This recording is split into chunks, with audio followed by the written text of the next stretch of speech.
이 토요일 새벽 복된 시간에 주시는 하나님의 말씀은 요한계시록 8장 1절부터 5절 말씀입니다. 요한계시록 8장 1절부터 5절의 말씀입니다. 신약 406면입니다. 요한계시록 8장 1절부터 5절 말씀입니다. 한 절씩 교독하겠습니다. 일곱째 인을 떼실 때에 하늘이 반 시간쯤 고요하더니 봄에 하나님 앞에 일곱 천사가 서 있어 일곱 나팔을 받았더라. 또 다른 천사가 와서 제단 곁에 서서 금 향로를 가지고 많은 향을 받았으니 이는 모든 성도의 기도와 합하여 보좌 앞 금 제단에 드리고자 함이라. 향연이 성도의 기도와 함께 천사의 손으로부터 하나님 앞으로 올라가는지라. 다 함께 읽겠습니다. 천사가 향로를 가지고 제단에 불을 담아다가 땅에 쏟음에 우레와 음성과 번개와 지진이 나더라. 아멘. 토요일 새벽에는 향과 함께 드려지는 기도라는 제목으로 우리 말씀을 함께 보기를 원합니다. 우리는 지난 수요일의 말씀을 통해서 요한계시록 5장 1절에서 보좌 위에 앉으신 이의 오른손에 두루마리가 있고 일곱 인으로 봉인되었다는 말씀을 우리는 보았습니다. 이어서 6장의 말씀을 통해서 여섯 번째 인을 떼실 때 최후 심판이 임한 말씀도 보게 되었습니다. 그래서 인을 떼다, 용어 정리를 다시 한번 해볼까요? 인을 떼다는 것은 봉인되어 있는 그 도장을 떼거나 봉인되어 있는 것을 뜯어내는 것, 떼어내는 것을 의미합니다. 이를테면 고대 문서나 편지에서 그렇게 봉인되어 있는 것을 뜯어내는, 떼내는 것과 같은 것이죠. 계시록 5장 5절의 말씀을 보면은 이 봉인된 것, 인을 떼는 것은 오직 예수 그리스도만이 하실 수 있습니다. 그래서 예수님께서 이제 이 인을 떼기 시작하시죠. 두루마리는 무엇입니까? 하나님의 구원 계획이 들어있고요, 심판이 들어있고요, 미래의 역사가 들어있고요, 궁극적인 승리의 그 내용이 담겨있는 것이 바로 이 두루마리입니다. 근데 이 두루마리에서 첫 번째 인을 뗄 때, 그때 하나님의 승리를 보여주었습니다. 그리고 두 번째부터 여섯 번째 인까지 뗄 때 기근, 전쟁, 심판, 결국에는 최후의 심판, 그 여섯 번째 인을 뗄 때 그 일들이 벌어지는 것을 우리는 말씀을 통해서 보았습니다. 그런 맥락 속에서 오늘의 1절의 말씀이 일곱 번째 인을 떼는 그 내용이 나옵니다. 우리 다시 한번 눈을 1절에 두시겠습니다. 제가 세 번역 성경으로 읽고 여러분들께서는 개역개정으로 보시겠습니다. 그 어린 양이 일곱째 봉인을 떼일 때에 하늘은 약 반 시간 동안 고요하였습니다. 아멘. 여섯 번째 인을 뗄 때 최후 심판이 이루어지게 되었고, 일곱째 인을 떼심으로 6절에 일곱 나팔을 부는 것을 준비하고 7절에서 일곱 나팔을 이제 불게 되지요. 일곱 번째 인을 떼는 내용입니다. 이때 어떤 일이 벌어집니까? 반 시간 동안, 약 반 시간 동안 고요하더니 말씀이 나옵니다. 이것을 크게 두 가지로 학자들은 해석을 하고 있습니다.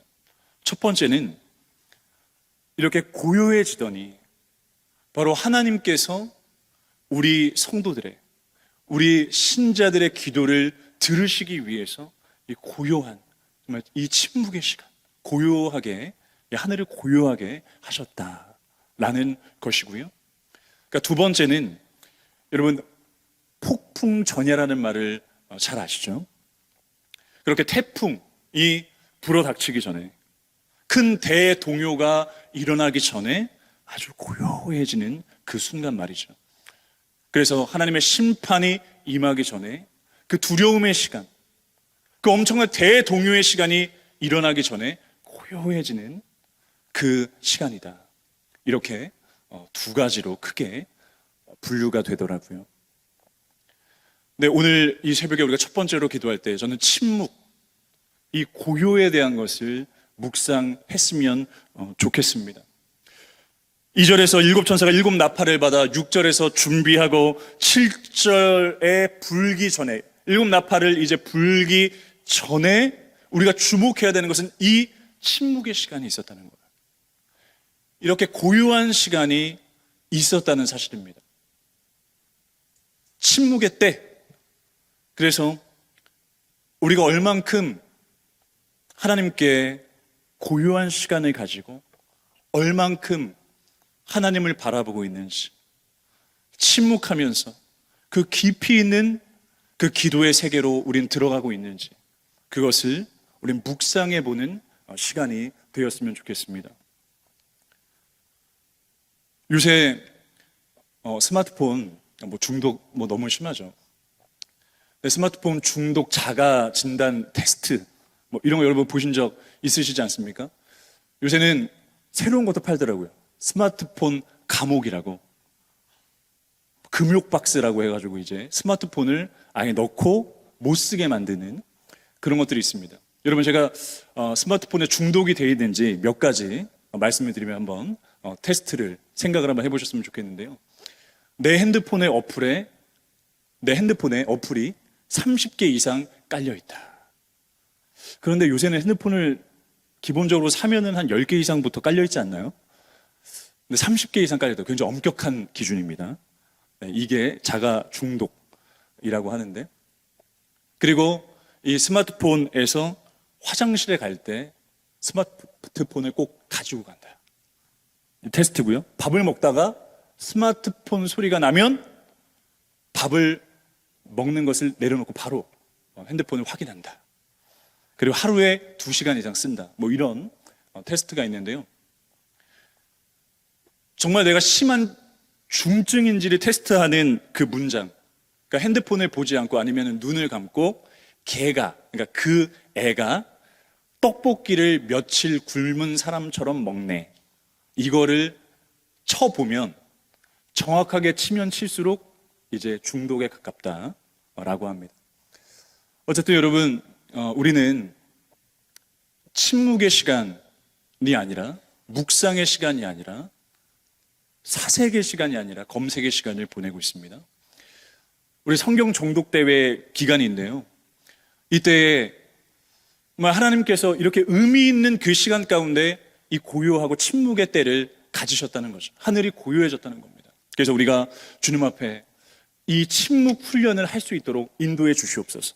근데 단순히 이 침묵의 훈련이 내가 일하는 것을 내려놓고 나의 쉼을 위한, 워라벨을 위한 그런 시간이 아니라 하나님을 깊게 묵상하고 하나님과 동행하는 시간이 되게 하여 주시옵소서. 기도하셨으면 좋겠습니다. 나팔 소리가 울리는 것은 위험 신호입니다.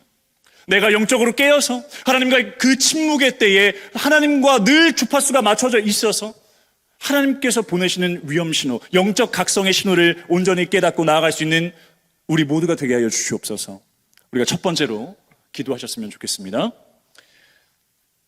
요한계시록 8장 3절 말씀 다시 보시겠습니다. 또 다른 천사가 와서 제단 곁에 서서 금 향로를 가지고 많은 향을 받았으니 이는 모든 성도의 기도와 합하여 보좌 앞 금 제단에 드리고자 함이라.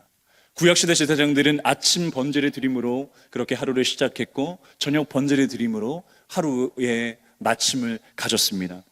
이때 번제단에 불을 담아서 그 향을 피웠습니다. 그래서 우리의 기도를 시편에서는 이렇게 비유합니다. 제가 시편 141편 2절의 말씀을 읽어드리겠습니다. 나의 기도가 주의 앞에 분향함과 같이 되며 나의 손 들인 것이 저녁 제사같이 되게 하소서. 아멘. 나의 기도가 주의 앞에 분향함 같이 되게 하시며, 아멘. 그래서 이 3절에서 이 천사는 향을 이 성도들의 기도와 함께 하나님께 드립니다. 보좌 앞에 있는 제단에 가져가서 그 향과 함께 드립니다. 그리고 이어지는 4절입니다. 향연이 성도의 기도와 함께 천사의 손으로부터 하나님 앞으로 올라가는지라. 말씀이 시각화되어서 우리의 눈앞에 지금 보이고 있지 않습니까? 계시록 5장에서도 이미 나왔었지만 기도가 향처럼 이렇게 올려지는 거예요. 하나님께 향처럼 이렇게 피어져서 하나님께 드려지는 겁니다. 이때에 이제 어떻게 응답이 주어지게 됩니까? 향로의 제단에 그 불을 땅에 부었을 때 우음 번지, 우레와 음성과 번개와 지진이 납니다. 이것은 하나님의 응답을 상징합니다. 하나님의 응답, 기도가 응답되는 것을 보여줍니다. 그래서 우리가 이렇게 기도해야 되죠. 최후 심판이 임할 이 땅, 하나님 이 땅을 고쳐주시옵소서. 이 땅의 죄악 가운데 하나님의 공의가 온전히 실현되게 도와주시옵소서. 하나님의 공의와 정의가 이 땅 가운데 펼쳐지게 하시고 하나님의 뜻만이 온전히 서게 하여 주시옵소서. 이렇게 기도를 해야 됩니다. 하나님을 조롱하고 십자가를 조롱하는 이 시대 가운데서도 우리는 끝까지 포기하지 아니하고 결국 이 향처럼 피어져 올려지고 드려진 이 기도가 결국 응답되어지지 않습니까? 이게 시각화되어 오늘 말씀을 통해서 우리 보여지지 않습니까? 끝까지 우리는 그래서 기도를 해야 됩니다. 그래서 이 시대 우리가 기도할 때에 그냥 한강 둔치에서 편의점에서 라면 끓이는 기계처럼 그냥 그 빨리 먹을 수 있는 그런 기도, 빨리 응답받을 수 있는 그런 기도, 빨리 응답되면 좋겠죠. 그러나 인내하는 기도, 주님 앞에 끝까지 하는 기도 하게 하여 주시옵소서. 그것이 내 기도 되게 하여 주시옵소서. 이렇게 기도해야 됩니다. 그래서 우리가 마지막 기도 제목입니다. 기도하지 않는 세상, 기도하지 않는 사람들 가운데 둘러싸인 우리가 그것에 동화되지 않게 하여 주시옵소서. 끝까지 우리의 기도의 모터가 꺼지지 않도록 하나님께서 인도하여 주시옵소서. 우리는 그렇게 기도해야 됩니다. 오늘 8장에서 시작한 그 향처럼 올려지는 기도, 하나님께서 기쁘게 받으셨습니다. 오늘 우리가 드리는 기도를 하나님께서는 아주 기쁘게 받으십니다.